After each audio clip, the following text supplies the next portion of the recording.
Another Tuesday. Another pod. All right, folks. We are back. I like that. We're back in the stew. We got a jam-packed episode for you guys today. Welcoming on a special guest, legend, making his return back to MLW. Great interview. Excited about this one. Then we talked a little bit of recap about our mock trades, the mock trades that we did. You guys did a great job leaving comments, letting us know your thoughts on the trades. We also talked a little bit about colors, jerseys, cue of the day. That was a good conversation. I enjoyed it. I like that. I think we got pretty deep there. I think you guys will enjoy that. I'm an art guy. I told you I'm an art nerd now. I like the colors. You are an art nerd. Yeah. I like that. I like that about you, Tom. Just a very sophisticated guy. You are. You're simple, but simple sophisticated. Man, but sophisticated. You're simply sophisticated. I'm like an onion, Jack. Yeah. I stink and I have a lot of layers. Well, there you go. And then what did we do last? Little sneak peek action. Sneak peek. And we talked about, March Madness. March Madness. Come on. It's March. March. And it's madness. It is madness. We're getting it started. This is the Pipe It Up podcast. Cue the intro.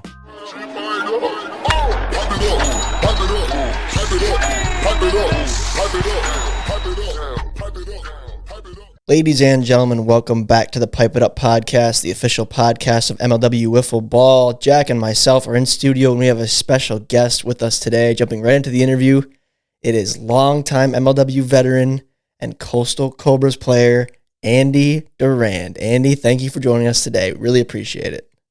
Yeah, no problem. Glad to be here. Andy, my man. How we doing, dude? Tell us what you've been up to. What's going on in your life? I feel like the viewers and the listeners of this podcast need a little update on Mr. Durand. Well, yeah, so after my college football season, like in 2022, I thought I was done. I told Drew I was all in. Then after I graduated, I received an offer to play an extra year of football, but this time it was a step up from a division. So it went from Division 3 to Division 2. And if you know anything about that, then I got actually a scholarship. Oh. So in Division 3, you don't get any scholarship. So yeah. That's pretty sick, dude. You. But what my mindset was, I didn't want to get hurt playing MLW because my play style was just run, dive, catch, try to do it all. So if I did get hurt doing that, then I would have lost all that money and I want to have been able to play. And it's also cool because I'm also getting like a master's out of this too. So it was a pretty big like opportunity. I didn't really want to pass up. Yeah. But it did hurt that I had to tell Drew that I don't think anybody's mad at you for that, dude. No, not at all. That's pretty awesome. That's a once in a lifetime opportunity. And the scholarship part is awesome. I didn't know about that. So that's pretty darn cool. You probably know more about that than I do, being also a college athlete. I didn't know that there was that difference in football between D3 and D2. So that's really cool. What was the difference in terms of just the commitment to practices and like the overall level of play that you noticed going from D3 to D2? I would say like the biggest thing I saw was like how big the linemen were compared to D3, because at D3, like for example, one of our linemen was like 290 pounds, right? Mm-hmm. But at the D2 level, all these boys were 315 plus, and backers were bigger. But in terms of like the commitment ish stuff, I thought it was pretty much the same. The practice schedule was the same pretty much, and I don't know. I knew I could play. I always thought I could as a D2 caliber player. So it wasn't really a big like whoa for me. It was sweet. Well, how did it turn out? Like, did you adjust well, or did you feel like you were in over your head a little bit? I think I know the answer to this, but I want you to answer. Well, yeah. Well, the first game actually I didn't start, and then after the first game, I finally won the starting job. So I started the next 10 games. I was also a punt returner as well. And overall, I thought I had a pretty good year. We ended up being like around 500, but personally, I got second team all conference. So I thought I did pretty good job. And the last time I got all conference was my sophomore year at Albion. So it was kind of like, whoa. Yeah, dude, that's awesome. That's awesome. Like, good for you. What was it like for you kind of stepping into a new program and just having to make like all new friends and learn a new system and, you know, new coaching staff? Like what were the challenges with that? Well, actually my old Albion coach went to go at Northwood to coach. Mm. And he kind of pulled a little Deion Sanders, bring my luggage with me. So he got I think about 9 of us to come with him. But at first, there was a little bit of, hey, who are these guys? Like they're here to take my spot. But as the season went on and as like camp and stuff it was done, the guys got really close and we're all really good friends now. And the coaching staff's like really awesome to us. And my new receivers coach was actually from Albion, but he was always at Northwood this whole time. He just went to school at Albion. So I thought that was pretty neat too. But overall, I thought it went as smooth as you could expect it. Mm-hmm. This is weird for me. This is a compliment to you, Andy, but I feel like you and I probably not have this extensive of a conversation since you were like 17. So it's weird like talking to adult Andy now. Yeah, I don't think I've ever had a conversation like this with Andy, and he's been in the league since I joined. So yeah, but even the last, so not including 2022, of course, but 2020, 2021, all of your college years, it was like you were in and out pretty quick. Of course, you were so busy with football, so it was kind of like, "What's up, dude? How you doing? Good, great, and let's keep pushing type thing." So it's been a long time. So this is cool. Probably cool for the fans too. I would like to think. Yeah, for sure. I don't think we've had, I was asking Tommy before this episode, I think we've had you on the podcast one time before, Andy, but I don't remember if did I host that one with you too? Because I don't remember. It definitely was before we started doing it here and before we started doing videos and probably even before we were like doing it in your basement. Yeah, I don't even remember, Jack. I mean, we've done this for a long time now, which is weird. Andy, do you remember if you were on the podcast? Yeah, I remember it, but like you were saying, that was like the young Andy. I think I might have been my second year. Okay. And that's the thing about like this community is that this community has seen me like when I was 15 years old and now I'm 22. Like I have a full-time job now and I'm not in college anymore. It's pretty awesome. So it is awesome. I'm glad you've been with us for the ride. What really made you want to come back after being away with football for a full year and sort of being a not like full-time squad member, I guess you could say? You were always here when you could be, which I appreciated, but you weren't always with the Cobras in 2021 and even 2020 a little bit. So now that your football career is behind you, a successful one at that, what made you want to put on the old Cobra blue and red again and suit back up for the Cobes and Drew Davis? Well, yeah. If you know me, I like to compete and I love to win. And I know I wasn't a part of the team this year, but I heard like the struggles that they had and how upset Drew has been throughout this. So, like I said from the start, I told you I wanted to win a championship with Drew, with my best friend, and that's really like my motivation still, and it still is always going to be to win that championship. And I'm excited for the ride. I got no commitments in front of me. It's just going to be wiffle ball all summer and no football, which is personally I'm fine with. I'm retired. You're tired, but you're just getting started here, I think. Yeah, exactly. We talked on a previous podcast about Drew just seemingly trying to build what we were dubbing as the Vibe Tribe, as the Cobras. And you mentioned, your friendship with him. I guess if you would just give the listeners like a little bit of a background on your friendship with Drew and, how long you guys have known each other. Oh, wow. Well, that goes all the way back to our second grade baseball team. I met Drew in second grade on the Rangers team, and that team we went 13-0. We were awesome. Still remember.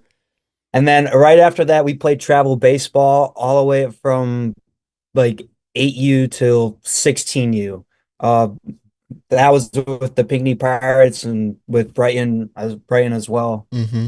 And that friendship just kept getting better and stronger throughout the years. And even if we haven't seen each other in a couple months or like haven't spoke, we still got that bond and that connection. And it's like we've never left.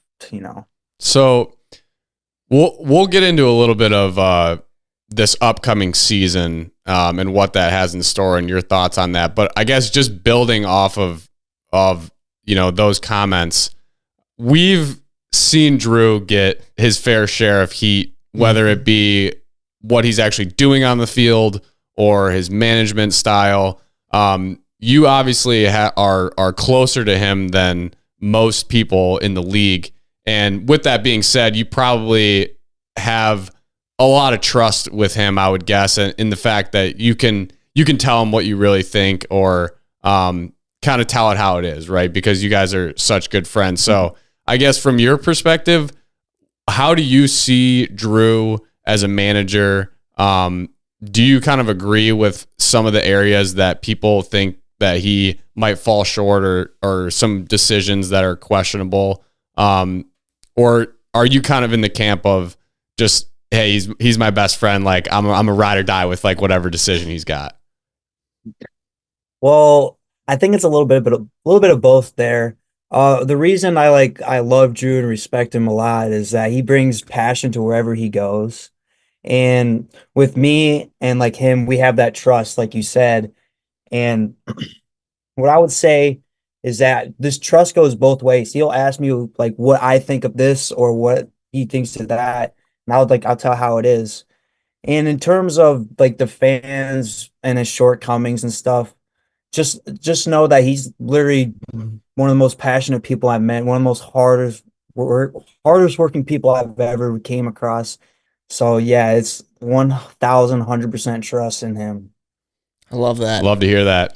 Cobes Nation, you got to love to hear that the too. The Vibe Tribe is so behind the guy. Yeah. It's really going to be Cobras versus everybody this year, I think. It is. That's got to be a shirt.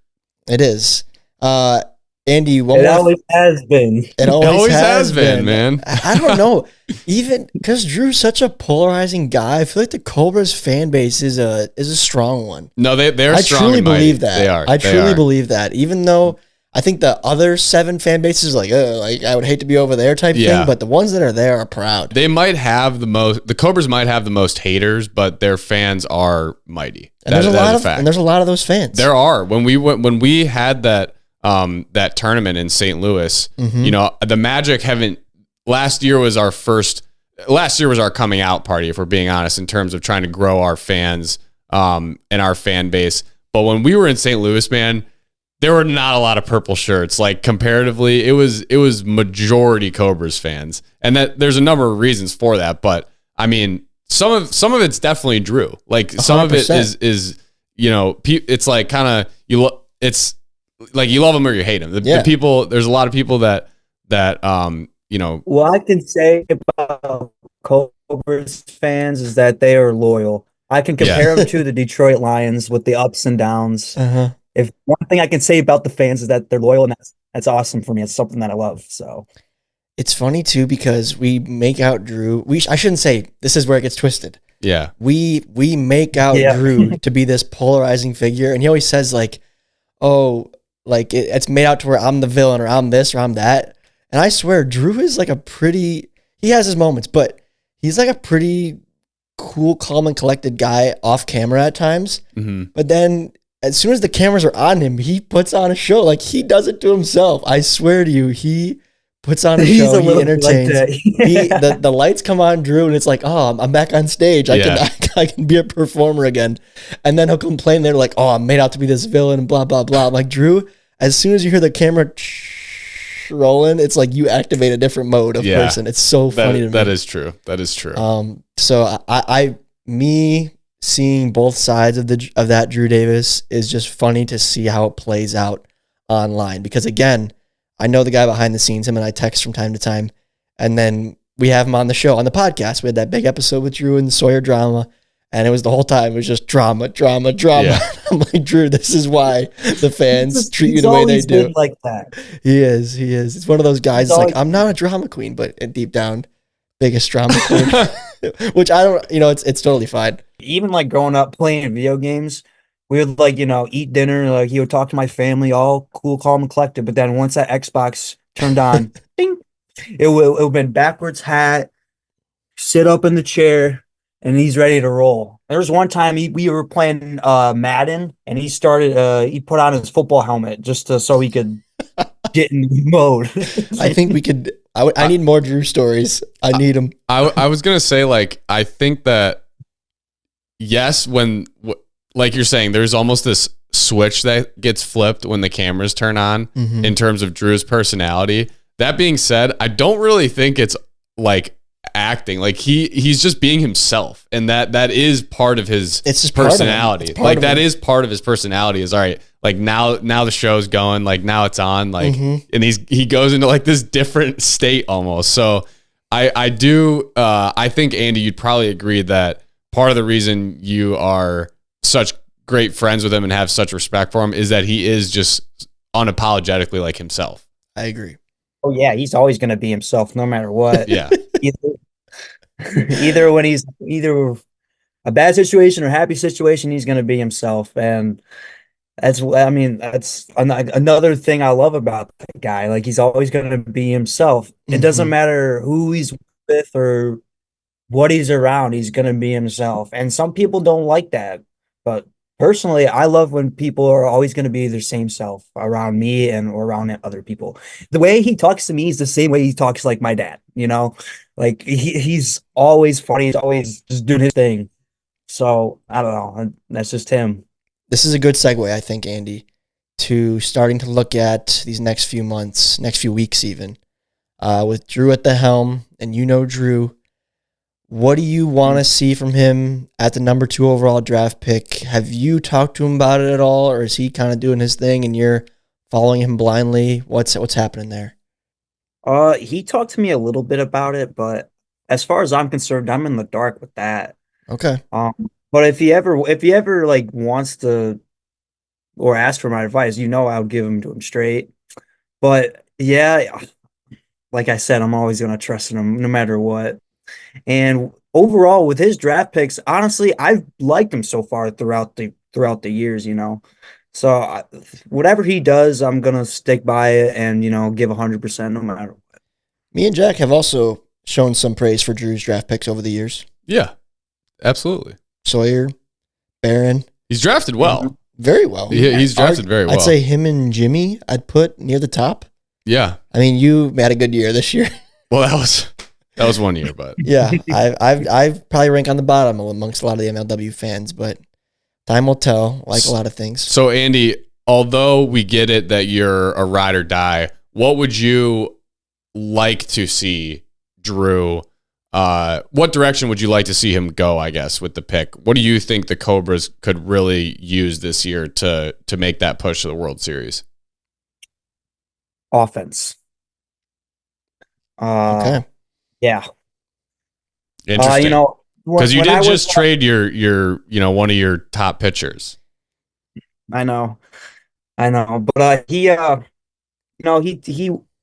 always explained to me, the offense wasn't there this year. We were missing the bats, so this year I would like to see someone that could hit the crap out of the ball, because last year I was looking at the stats of the Cobra stats, and we only had 8 home runs. And Tommy, you had 6. Yeah. So, I mean, even personally, I'm not a huge home run guy like I was like back in the day. I'm more of like a get on base type of guy. So if I can get on base and then we have someone behind me that can hit a home run instead of just 1 run, it's going to be 2 or 3 or whatever, how much it is. So that's the direction I would like to see. But you never know with Drew Davis. So yeah, you never know. If that's one thing we do know is you never know. You said that in the mock trade, I think, last week, Jack. Yeah. Speaking more personally now, if you don't mind, I'd say the biggest knock on your game, you're a great athlete, and you have hit the ball over the fence quite frequently for a guy who hasn't played that much. But much like myself, you tend to strike out a lot. So I think we can all. I think everybody here on the call can say that they strike out a little bit too much. So What do you want to do to try to improve that? I know I do my thing on the side, but are you going to try to like practice a little bit now that you have some free time on your hands? Oh yeah, dude. I have a bunch of free time on my hands now. Probably And feels weird. for me, that's for one thing I've been trying to do, or like I was watching clips from that 2022 year against Norp and that Vermont trip.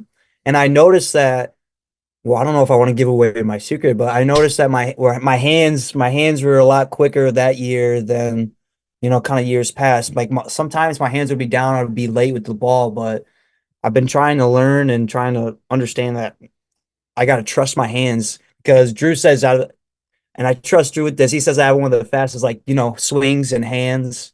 So he says, hey, just trust your hands and just go where the ball is. And I feel like I got a little bit like in the habit of that in that Vermont series. But unfortunately, that was the last series I could have played. But So that was your last appearance, was that walk-off home run in Vermont to clinch the division?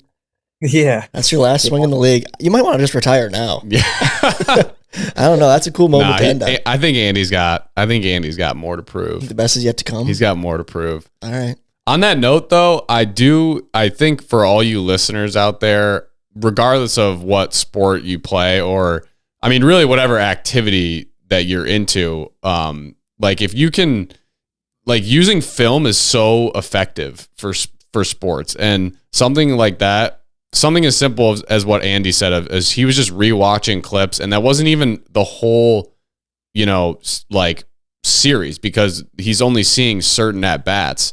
But I've done the same thing where I've been able to watch previous years, previous seasons and see, okay, well, what was different like in my stance? And it's amazing. I kid you not, like I've looked back at videos and I was like, what was I doing? Like, why was I standing like that? Or like, why was I holding my hands like that or the bat? And you change one little thing and it makes a big difference. So I would just encourage everyone to, like, if you have that available to you with whatever your sport is, definitely use it. It helps a lot. That's cool. You have a different perspective than I do because I know football is a very film heavy sport. Lacrosse is, of course, as well. It's funny. Is there really are other sports in high school filmed besides football or not really? Like, was your lacrosse games filmed in high school? Yeah, lacrosse is definitely another.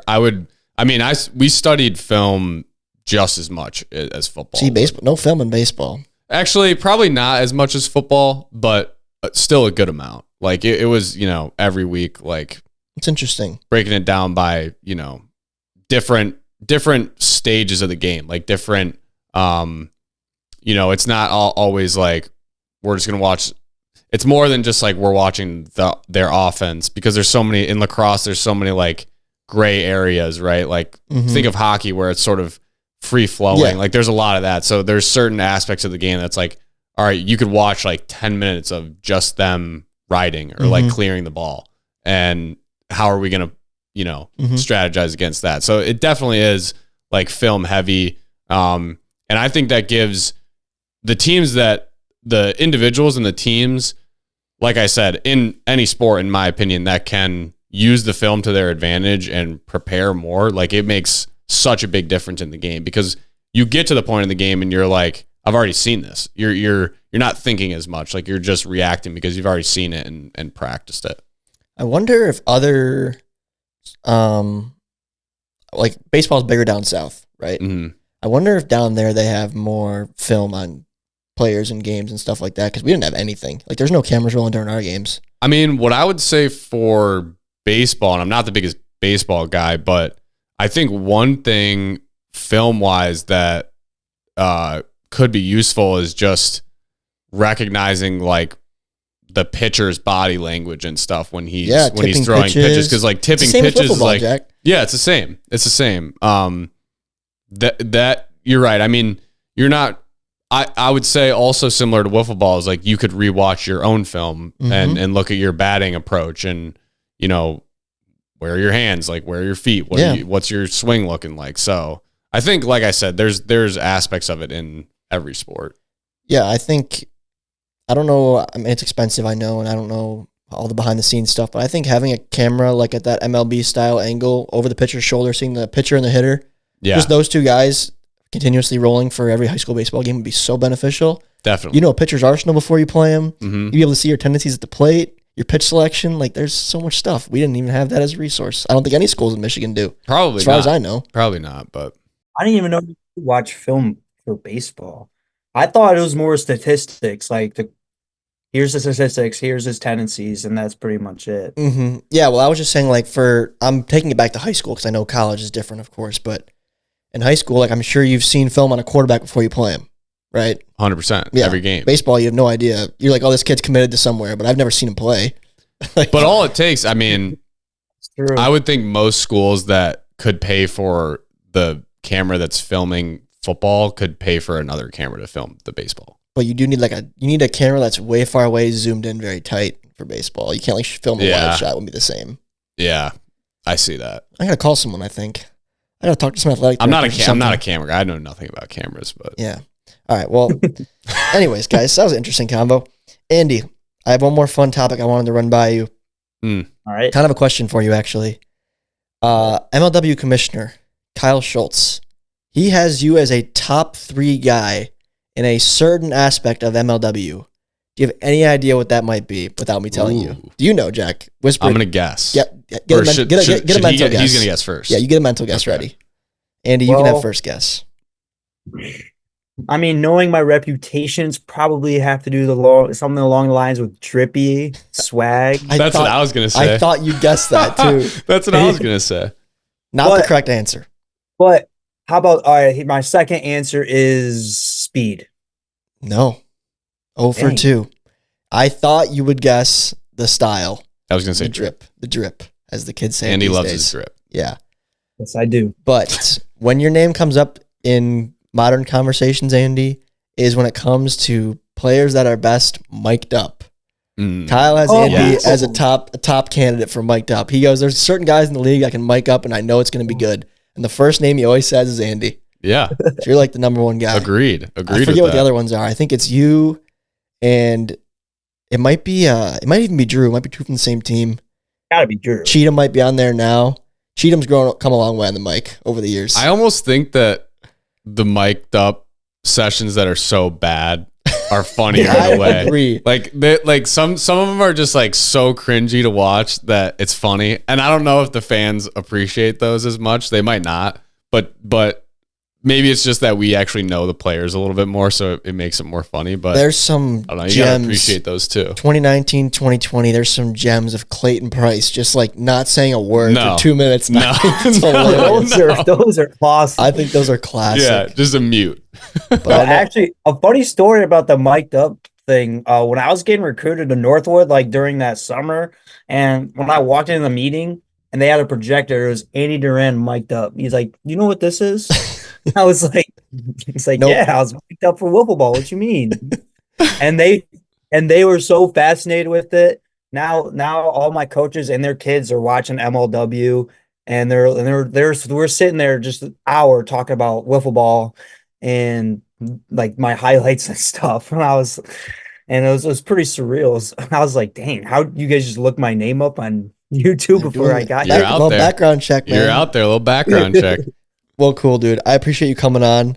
Good luck this year. I'd like I don't know if you probably aren't as in tune with the MLW audience and community as Jack and I are from reading the pod comments, but there's people out there, Andy, that are doubting the Cubs. So you guys have a lot to prove, nothing to lose, and you're on the other side of the league. So I hope to see you in the World Series, I guess.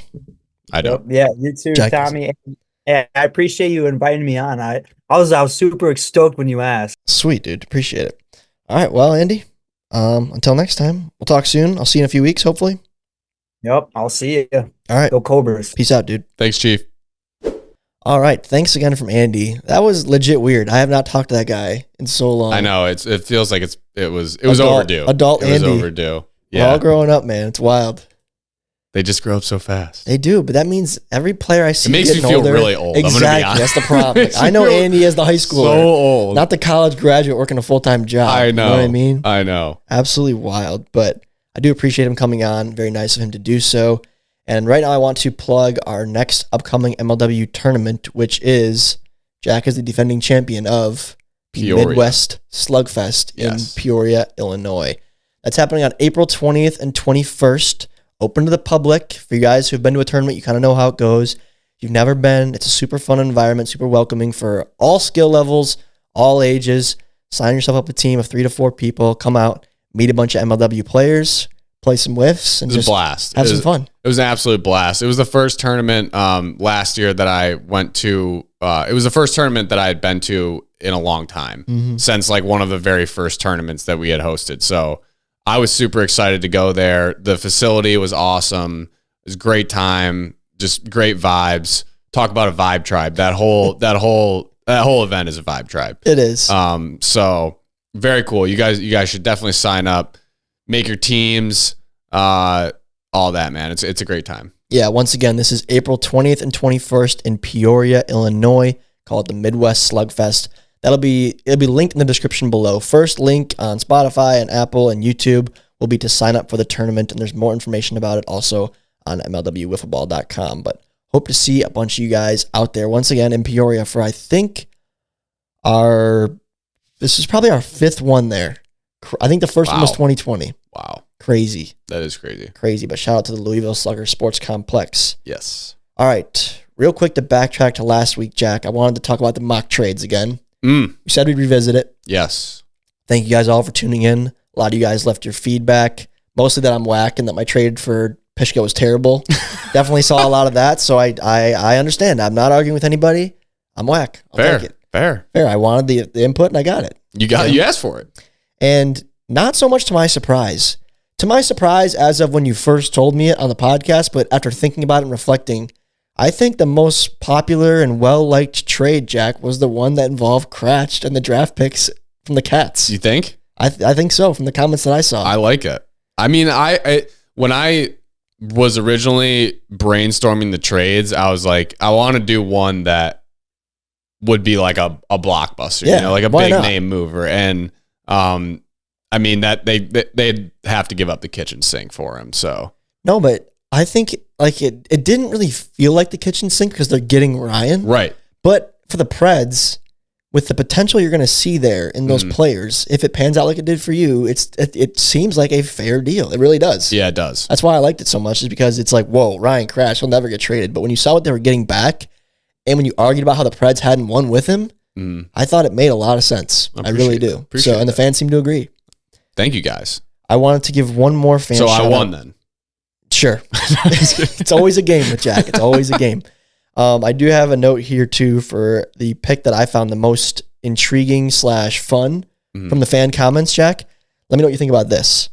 It is between the Wildcats and the Eagles. And this fan mentioned how he liked what I said about how Kyle and Daniel are always talking, the brothers. They're always making deals happen. So he has the Cats sending over Sailor and the number 3 overall pick in this year's draft in exchange for Blade Walker, Landon Urgitis, and the number 7 overall pick.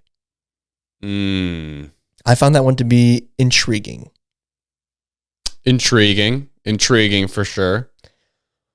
It's hard for me because I have the recency bias that Sailor did not have a great year last year, but the old Sailor is a good player. The old Sailor's a weapon. And a number 3 pick is a lot better than a number 7 pick. Right. A number 3 pick could be an RJ Walgate. Right. So with that being said, that's a pretty good value the Eagles are getting. They're giving up Blade, who I'm high on, but overall he's a young pitcher. Yeah. Number 2 arm, doesn't really have much offense. Landon is a great utility piece. Yes. I think it's somewhat established. I don't know how you feel about also Landon, young. but also young. And the number 7 overall pick, which you could kind of look at as like a nothing pick, or it could be a lot pick. I don't really know. So I like that deal. I mean, I think it's pretty fair. I from playing both of those guys in a 5-game series, I can tell you for a fact that they're both dogs, the Eagles players. And yeah, getting Nick Sailor, what was it again? They give up the 3rd pick. Number 3 overall and Sailor. Yeah, I think that's fair. I mean, I think that's a fair trade. And that's, definitely helping the Wildcats get a little younger. That's bringing, just another veteran to the Eagles. Like, Nick's a weapon. Yeah. He is. I mean, we didn't think that he had a great year last year, but I mean, statistically, it wasn't that bad. It was just that he didn't really hit a lot of home runs, and we're used to seeing him just hit the crap out of the ball. Yeah.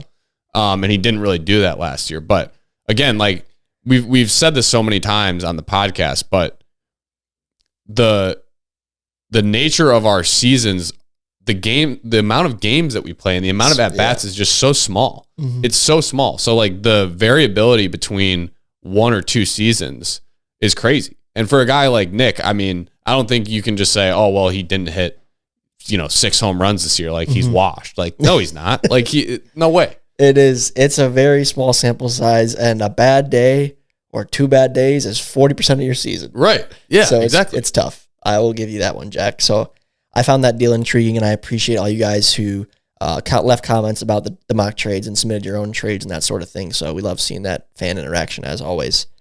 Now, just belched a little bit. Nice. Love a good belch. My stomach's been in shambles, guys. Just in shambles. It's been so bad. I don't know what it is. I don't want to get off on a huge tangent here, but man, I've been eating a lot of my mom's cooking lately. Oh, nothing against her, but a lot of butter in it. I don't know. Well, when I cook for myself, I'm a very simple chef. It's very basic, just kind of the essentials on the plate. Boring on the surface, but my body seemed to like it and was adjusted to that. So I've been just like slammed with a lot of stuff. She's probably just loading it up with a bunch of seasonings. I've been calling it fluff. Bunch of fluff. A lot of added fluff. But there's nothing like mom's home cooking. No, there's not. Yeah. Nothing like it. You're gonna suffer through it. You're gonna be thankful. You kind of have to. You have no choice. You're gonna say thank you. Exactly. Another. But anyways, guys, sorry for the belch. I brought a cue of the day this week, Jack. This is not a fan cue of the day. This is a Tom cue of the day. Ooh. So buckle up. And actually, it wasn't. When will we be expanding? When will we move the fences back? Not the question. This actually is fan. You're a funny guy. You're like cracking yourself. That was funny. This is fan inspired though, because I did get a question like this. I just kind of shaped it to be a little bit more concise and to apply more directly to just you and me. Okay. Question being, if you had the power and the say a few years back when the Magic were created and you could do any color scheme you wanted for the Metro Magic, would you change anything? And I want to start by saying I do like the current color scheme, but I like to entertain this question because it's fun. Well, it's such a unique color scheme that you got to be careful with what you change. Take, I guess what you would introduce or what you would take out. Because I think that the colors that got picked for it do go so well together. So if you just take one and substitute another random color, it could look funky. You could do whatever you want. You could do whatever you want. Here's what I'll say is one thing that always bothered me about the Magic color scheme is if you look back at our original jerseys, just the t-shirts that we had. Jersey tee? The purple jersey tee. There's actually like, I don't even know if it's on the jersey, but I think there's like a tad bit of pink, like in the fade of whatever is on the front of the jersey. Like I can't even remember right now. Yep. But there's like a huge color gradient. There's a color gradient and there's like a little bit of pink. And for whatever reason, I'm not sure who made this decision and I'm not bashing whoever did, but our team bat that we got was pink. Like we got like a pink Voot grip and we got the pink tape. And I just felt like that didn't really go with like the Magic scheme at all. Like the original idea of the scheme was that like 90s cup or whatever, which was really cool, which is really just kind of like the blue and the purple and the white, which is like exactly like what our Moxie is right now. Yep. Which is very clean. And I'm not saying that I don't like the color pink and there's no place for like pink in a jersey, but I just felt like that was the only thing that didn't go with our team. Like I never used that bat because I didn't like it. Like I didn't feel like, and some guys on our team have used it. Like you've seen like Curdy use it before.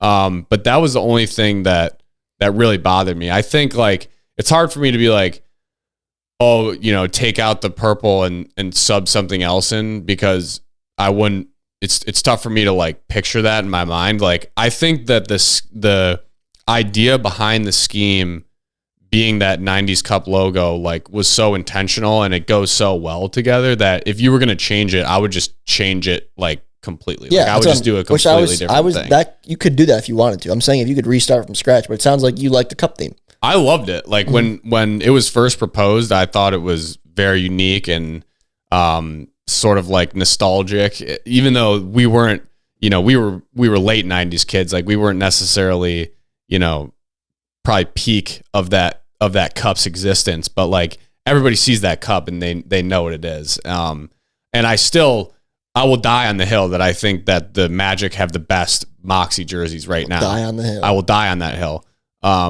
So no, I wouldn't really change much of the color scheme. That would be the only thing that I would change, is just take the pink out. That's fair. I would definitely say that like certain teams do this too, but I would say like as you move down like your alternate logos and colors, like pink is still a thing kind of because of that original t-shirt. Yeah. So speaking personally now, Mallards, I was debating today about like what would I change or what would I do. And for me, it's kind of hard to move away from the green because a mallard duck has a green head. Mm-hmm. Like it's just kind of reality. That's sort of why I went with the green in the first place. And a yellow beak. So like it makes a ton of sense. And that's what you just said is exactly why we did what we did. Mm. Now, one thing that's kind of weird in our history is, so we launched with the Kelly green t-shirt, yellow number, and then I rebranded the dark green. I thought it was like more mature look. This is when we did only t-shirts.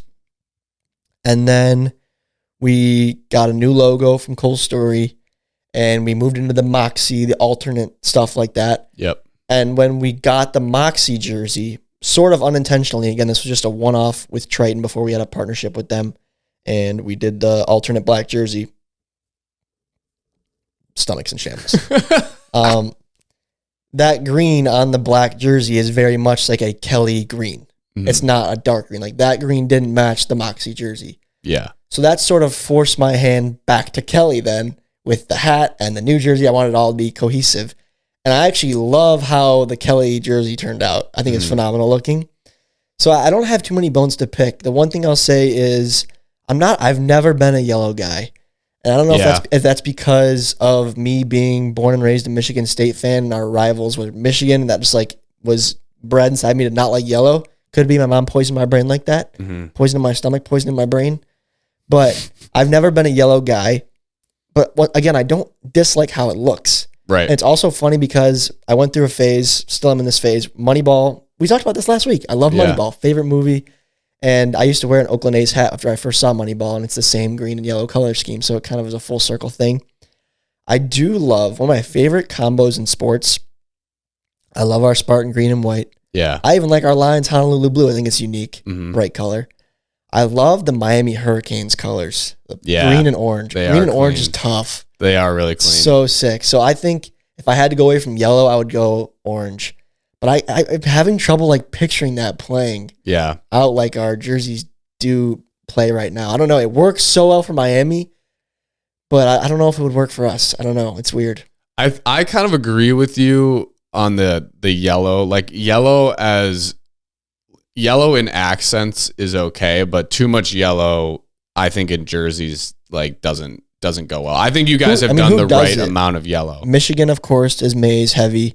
In pro sports, is there like any yellow? But even teams? Michigan is just accented though. That's not for basketball. They go full yellow. I think that's disgusting. But the Michigan fans love them. Very popular. They should. I mean, they should. Yeah. Again, I just think it's gross. We're both Spartans. Are we a fair judge of the yellow? Or are we? I just wouldn't even wear like a yellow. I don't shirt. own yellow. Actually, that's not true. I own one.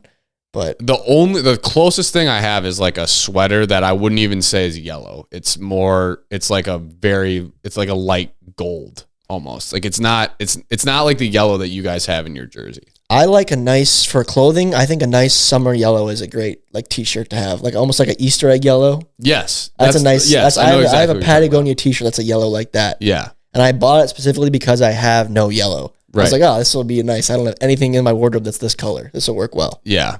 But I mean, I don't know. I think that it's better as an accent color. I also really like your guys' jerseys. One thing that I was just thinking about while you're talking as it relates to the Magic jerseys is we started with that theme and with that 90s Cup theme with like, that's what the colors were going to be. Mm-hmm. But it wasn't until our first Moxie where it really was like obvious, like, oh, that was like the theme. Mm-hmm. And the first jersey was that like all purple shirt. Yep. And there's a difference between like the Wildcats purple and the Magic purple. Mm-hmm. And I feel like for whatever reason, I feel like people don't like that purple, like the Magic purple as much. Yeah.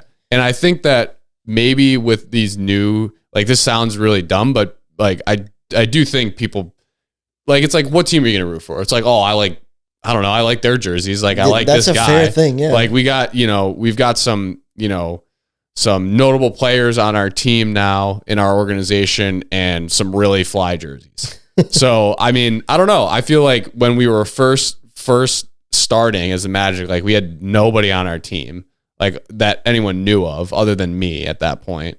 The jerseys I thought were cool, but I think maybe fans were like, I don't really like the purple. Like a Cobra's red is just, I feel like, so much more attractive. It's such more of like a popular color in sports. Like, there's so many teams with that red, because it plays. And I don't know. I wouldn't change it. Like, I'm not saying I would change it, but I'm interested to see like I'm interested to see the numbers. Like, if, Magic, just in general, team Magic jersey sales go up now with like these Moxie jerseys. Cause I would always go to our website and look at the jerseys and just be like, I like the Magic jerseys, but I could see why kids would buy a Black Predators jersey over the Magic jersey. Like, cause to wear that purple shirt in public versus like the Black Predators jersey, like, the Black Predator jersey is almost like just another T-shirt. Mm-hmm. But if you're walking around like a purple people eater, like it could get tough weird. sell. Depending on where you're at, like it could get weird. Fair. So, any honorable mentions for you for like teams that you love their color scheme? Again, I like my Michigan State. I like my Lions colors. I like Miami a lot. I even think LSU's is pretty sweet, purple and yellow. I think that I don't like LSU. Yellow again, but it works. It totally works. Anyone else that I really, really love? I'm trying to think. I love I love just like the simple stuff. Like, I love Texas's burnt orange. Oh, that I love, and just the Texas burnt orange and white. Like, so clean. Those would be sick wiffle ball jerseys. Yeah, wow, that would be dope. Also, kind of just like basic, but like Alabama is just the crimson, red, and white is just, their stuff's so simple. Mm-hmm. A team like Penn State, like it's the same. It's the same. It's just like it's like I'm a simple man. Right. We're simple men.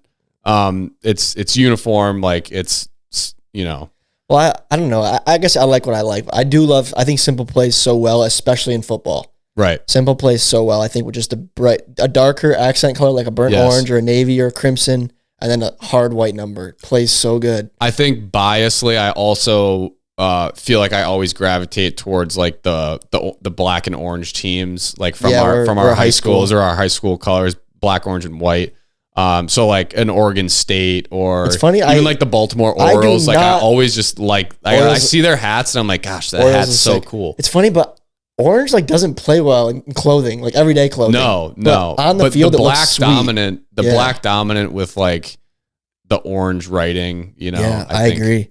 Black and orange. Shout out to black and orange. I actually like to hate to say this, but I like OSU's color scheme. Yeah, like white, scarlet, silver. Yeah, even like their black jerseys with red lettering, I think is pretty clean. It is. I like that a lot. It is. So another black orange teams like the Bengals, like their uniforms are so fly. Like those helmets are so cool. I like the creativity involved in like pro sports helmets a lot. Yeah, like the Bengals have a pretty unique one. The Vikings is kind of unique. Mm-hmm. There's more. I'm forgetting. Steelers is not. I wouldn't count the Steelers in that category, but the Bengals I think is cool. How it's like a tiger thing. Is there more I'm forgetting about in the pros? The Vikings are a good example of a purple team. Purple team. I don't love the Vikings colors. But again, it's like, that's what I'm saying is like, if you're a fan, like not a super dedicated fan, but you're like, I want to buy like an NFL jersey. What are you buying? I don't picture you buying a Minnesota Vikings like purple jersey. What would I buy? If you could buy one jersey, there's some of the like, I don't even know if a modern jersey is the best thing to say. It's some of the older jerseys that are so sweet. You can't go wrong with a classic like Bills scheme that's just like red, white, and blue. That is the most classic jersey That's ever. very classic. I'm trying to think of my current favorite NFL jersey. I feel like I should have one like that, but I Another don't. sick one would be the Carolina Panthers. Their scheme. You like their scheme? Like, I don't think I like it that much. Why? I don't know. It's just I think maybe it's the actual uniforms themselves. Like I didn't love their jerseys. White, light blue. I don't know. I just don't like it. I think it would like what I like. I don't like look good for a wiffle ball team. It might. I think it would. It might. Or like, what about like the Broncos, like the navy blue and orange? I don't like it. I like black and orange better. I agree. I like black. I'm trying to think of my favorite NFL jersey. This is bothering me now a little bit.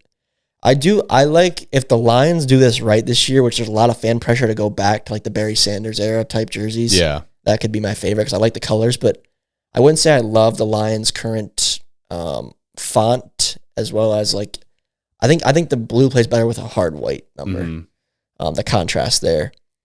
But I'm trying to think of my favorite. The Jags are kind of cool, I guess, but no way. Do you have a favorite NFL jersey? I mean, I'm trying to think of jersey standalone, not thinking about the helmet and the uniform.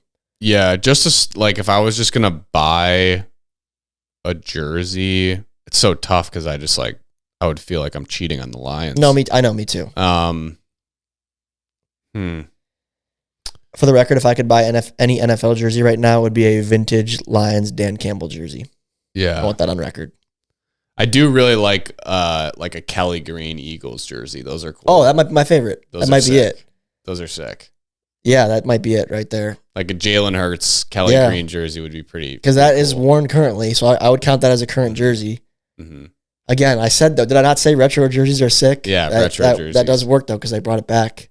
Or like what about? Do you like the Bucks creamsicle? Nah, jerseys? I don't. There's so much love for that. I don't love those. I think they're kind of cool. I almost think they look better on like people in the crowd than they do on the actual players. I don't love it. I'll be honest. I don't love it. I actually like the Bucks jerseys. Oh, I really like the Falcons old jerseys. I hate their new jerseys that say ATL on them.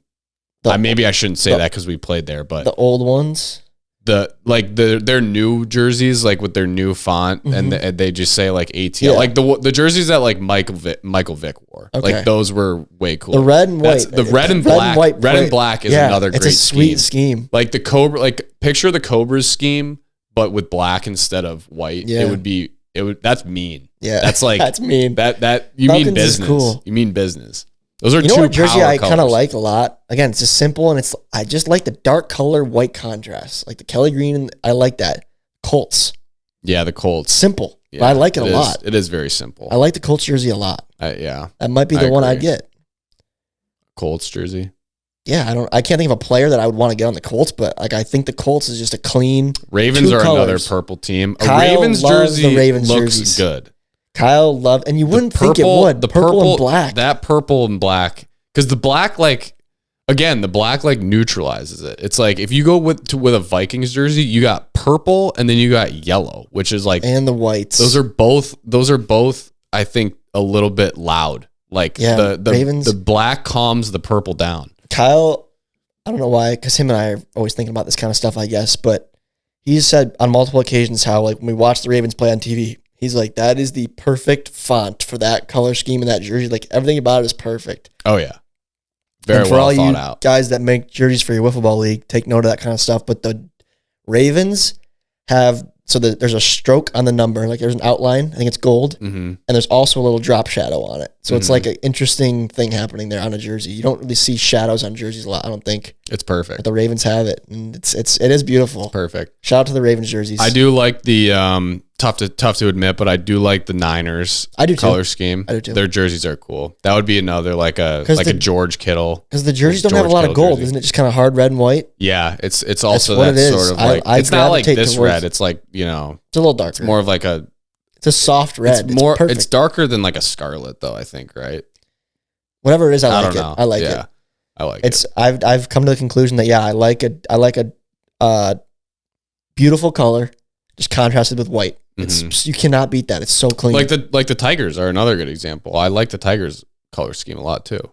Yeah, baseball's different because it's like you don't usually have like a dark color jersey and then a white number. I feel like that's not very common. Maybe it isn't. I'm crazy. No, what they just wear like gray. Every team in baseball is different than every other sport. Every team wears white at home with like a darker number, and then away is usually gray. Yeah, gray. Some teams do black, but yeah, so a little different. But yeah, shout out to the Colts. I like those jerseys a lot. Jack, last thing I wanted to plug in real quick. This week in non-plastic sports, March Madness. You won your pool last year, right? I have a belt to defend. I have 2 belts. The MLW World Series and the March Madness bracket pool in my office. So have you made a bracket yet? Do you have a team I should be picking? Because I've watched 0 college ball this year. I don't know ball at all. Right. So last year, my strategy going into the tournament and honestly what made the difference in me winning was I also did not watch a single game of college basketball. Did not know ball at all. Couldn't tell you one thing about ball. Okay. I went with my gut. I, clicked on the previews of the games. I said, this team's going to win. That team's not going to win. You know what I did is I picked some upsets. I just shot in the dark. I said, I like this team. Think they might upset. I think I picked one of the, I might butcher this, but I think it was like Furman over like Virginia or something, like 13 over 4. Like I picked that one. I picked like a couple other in the beginning, and then what honestly was the difference for me was that I picked UConn, and I was the only one in the whole pool. Where I was going. Yeah, is they were a 4 seed last year, of course. Yeah, but so that's where your upsets were coming in. But I have a tendency, and I think a lot of America does. You stress out way too much over which 12-5 upset you're picking, and which these first round games when those are 10 points each in your bracket pools, whereas the championships like doubles every round. So it's like hundreds of points. Yeah, no. You got to pick the winner right. You got to, yeah. That'll put you in the money. If you get there's going to be a lot of people that, I don't know. It depends on your pool. Let me put it this way. I think if you collectively spent as much time just focusing on your Final Four instead of worrying about all these first round matchups and which 13 seed to pick and which whatever to pick. This is the thing, though. Time better like spent. I said, there are like hundreds of people that were in this pool, and I was the only person that picked UConn. Yeah. So if it was a team like Houston, where like half of the pool picked Houston, then those upset games do matter. They do. Those make a difference. But they do. So the upset games will separate the boys from the men at the very end. Yes. But in order to get to the top tier, you have to have the champion right. You have to. And now I'm in a tough spot because it's like UConn is the favorite. I know that much that UConn is like favored to defend, but like, do they go back to back? Do I ride them back to back? It's been about 20 years since back-to-back titles happened. I think that the statistics say it's unlikely to happen. But I don't know. Records are meant to be broken. So I might do UConn. I don't know. I'll probably make a bracket like the day this comes out. I did like a rough draft. I've done. I don't even remember. I haven't even looked at it yet. I don't even remember who I picked. I think I don't remember who I picked now. We'll chat. We'll talk before Thursday. I did a rough draft, and I was planning to like come back to it and look at it and be like, that's probably good. Probably a good thing to do. Sleep on it once or twice. Right. Okay, good. When do our picks have to be in? When is the first? Thursday at noon, I think. Okay. So there is like the first 4 games, but you don't need to pick those games. Right. So college basketball fans that want to get on some fun, MLW is hosting a little bracket challenge again. Video watchers, I'll pop up the graphic right now, and then I'll also put some stuff in the description about how to enter. It's via the ESPN Tournament Challenge. Audio listeners, I'll put some information in the description as well for this episode. So go ahead and do that and battle against some other MLW fans. There is a prize involved. I think it's a free MLW hat and a piece of merchandise. So why not? Playing for something. Yeah, I'll probably enter. Why not? And that's what's happening. I told my parents, I go, this weekend, booked and busy, and I pretty much from now until week 1 of NFL, I will not be watching any sports, but this weekend I'm locked in. Yeah. Give me a couch, give me a TV, bag of Doritos. I'll be happy as a clam. Nothing better. Nothing better. So that's what's happening right now in non-plastic sports. In plastic sports, our next video, little teaser here for those of you who stuck around to the end of the episode, is going to be March 29th, I think, is the next Friday. Let me double check that right now on my calendar. Yeah, that's right. March 29th will be the next MLW Upload. And it is a behind-the-scenes video. That is all the detail I'm going to share right now. It is a behind-the-scenes video for something that occurred within the last year in the MLW sphere. Right on. There's your hint. Probably give you a more in-depth info next week. So, yeah. Sweet. But hope you guys all enjoyed this episode. I apologize for any of the Andy Durand connection issues in that Zoom call earlier, but I'm glad we got him on. Yeah. Great talking to him. And without further ado, guys, that is a wrap on this one. Brendan Schultz has now purchased 2 homes. Congratulations to him. We will see you all next week. Pipe